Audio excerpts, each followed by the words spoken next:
Hypoplastic left heart syndrome is a group of birth defects in which left side of the heart is poorly developed.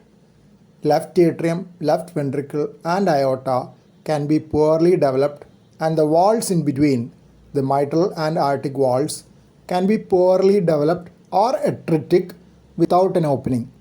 Survival requires surgical repair, often complex, and multiple procedures. One of the most popular operations is Norwood operation, which utilizes the right ventricle to pump blood into the whole of the body as a systemic pump. Cardiac transplantation in newborn period as the primary operation for HLHS is another option. Though cardiac transplantation is a seemingly better treatment for HLHS, it is limited by the availability of newborn hearts.